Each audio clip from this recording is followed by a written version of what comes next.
Welcome to Complete Conversations, a series from Complete Care Health Network. We are Complete Care, and we're here to give you the health knowledge you need fast. That's right.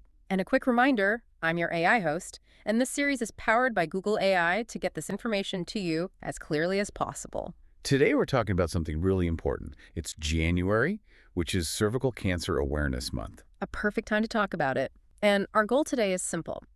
Quickly unpack what cervical cancer is, what to look for, and most importantly, how you can prevent it.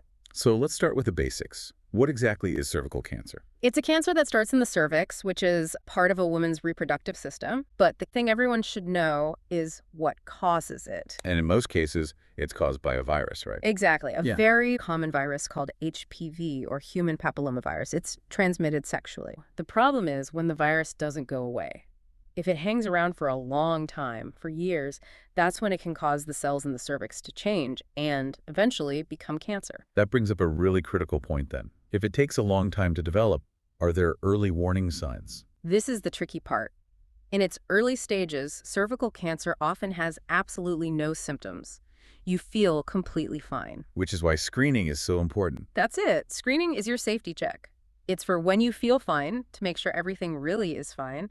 We're looking for those cell changes long before they ever become a problem. But what if the cancer does grow? What are the signs someone should, absolutely not ignore? Okay, so there are a few key things. First is any unusual bleeding. And what does unusual mean here? It means bleeding that's not normal for you. So like bleeding after sex or bleeding in between your periods, and especially any bleeding at all after menopause. That's a big one. Got it. What else? Any strange discharge. That's a signal to get checked out. And then there's pain. Pain where? Usually pain in your lower belly or pelvis, and sometimes pain during sex. If you notice any of this, you need to tell a doctor right away. Because catching it early makes a huge difference. A massive difference. Early treatment works so much better. Let's talk about those safety checks you mentioned. The screenings. What are they?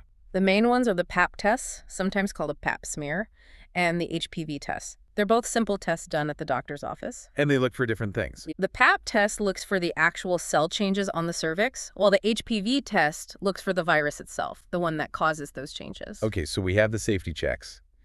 But what about stopping it before it even gets to that point? Prevention. That's the best strategy of all, and we have an incredibly powerful tool for that. The HPV vaccine. The HPV vaccine. It's like giving your body a shield. It protects against the specific types of HPV that cause most cervical cancers. Who should be getting this vaccine? It's recommended for preteens, so around 11 or 12 years old. So we have the vaccine, which is the shield. What else is part of prevention? Well, first, even if you're vaccinated, you still need to keep up with your screening, your safety checks. Why is that? Because the vaccine is amazing, but it doesn't cover every single rare type of HPV that can cause cancer. The screening is your backup. It's your safety net. Makes sense. Anything else? Definitely. Don't smoke. Smoking makes it harder for your body to fight off infections, including HPV. It really increases your risk. And just general health, I assume. You got it. And what about safer sex? Using condoms can lower the chance of getting HPV, for sure. It's not 100% protection against it, but it absolutely helps reduce your risk. So if we were to boil this all down, what are the two most important things for our listeners to remember? It's a two-part plan. First, the HPV vaccine is like training your body's defenses ahead of time. It's your shield. And second? Regular screening, the Pap and HPV tests, are your ongoing safety checks to make sure everything is okay.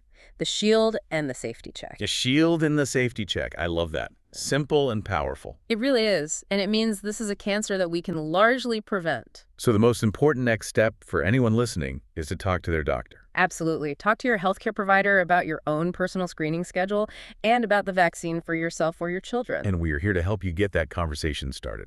We are. You can find more information on our website at CompleteCareNJ.org. Or you can just call us directly. The number is 856-451-4700. We can help you get informed and connected to care. Thank you so much for tuning in to Complete Conversations. Stay informed and stay healthy.